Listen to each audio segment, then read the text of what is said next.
Hey, what's going on, everybody? This is John J Gaming on the mic here, coming at you with a brand new update for what is currently the only potential game on the market that is going to deliver us a fully comprehensive high school football mode.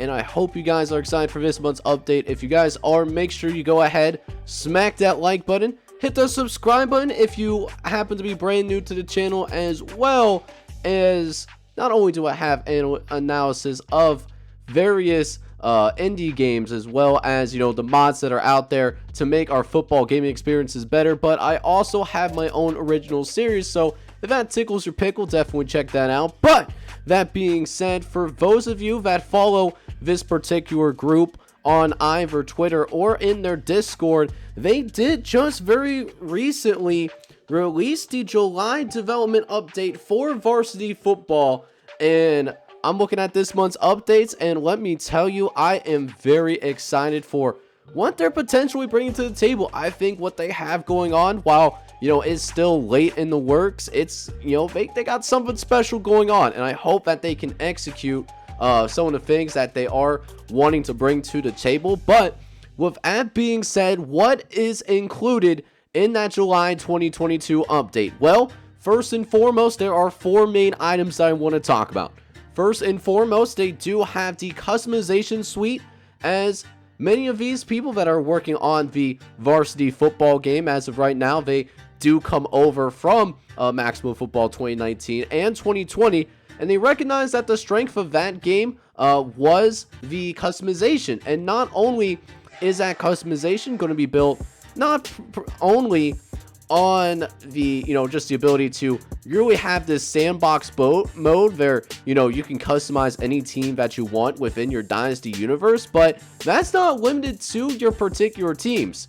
Back in Maximum Football, if you guys remember, there was really only one particular player model, and you can see that player model kind of on screen here. This is from Maximum Football 2019 actually, and this was the same case for 2020. There was really only one player model, but this varsity football team, they are actually going to go ahead, they are actually going to build off of that. So they're going to have multiple player models, it seems like, in terms of their body morphing customization. So it gives an accurate representation of various high school athletes, because there's a wide range of spectrum, right, between your kickers and punters who may be my size back when I was in high school, like 150 160 pounds tops, or your offensive linemen, defensive linemen, who are obviously a lot bigger than that. So I think that's going to be really good to see, that type of body morphing, all that good stuff, so that we have more variety in terms of the type of players that we have on your high school team, from this indie company. And I think they're off to a really good start there. But that is not the only thing that I am excited about, though. We also have the playoff systems here. They have added a dynamic playoff system for each state. Remember, there is 50 states, so this is a very comprehensive game that is going to be an ambitious project for sure. Talking about all 50 states. They're talking about the option of adding a divisional champions and then one true state champion, as well as being, as the player, able to customize the number of teams that play for that state championship when it comes down to it. So I think that's really cool that no matter which state you end up choosing, you do have that particular option. And again, I think that just really helps in creating really our own sandbox universe. And I think they really are on the right track with that kind of stuff right there.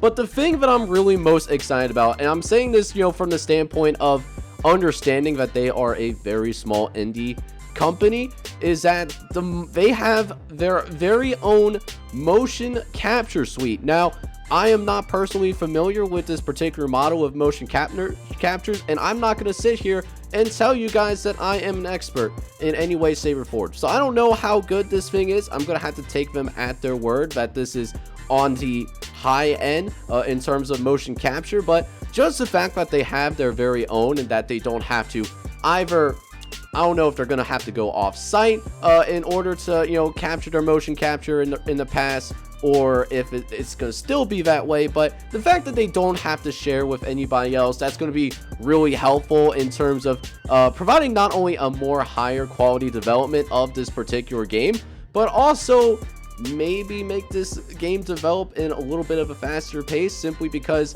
they don't have to share with anybody else. And if they need to go out about getting new animations, they can go ahead and do that. And I hope that they can go about getting that perfect mix between physics and animations, because I do think for, like, you know, catching animations, for example, I think those are important and need to be in the game. But I'd love to see from a defensive standpoint, like when on defense, I would like to see physics take precedence over said animation. So I really do hope that they do find that perfect balance. But the fact that they do have their very own motion capture, I really do like to see that.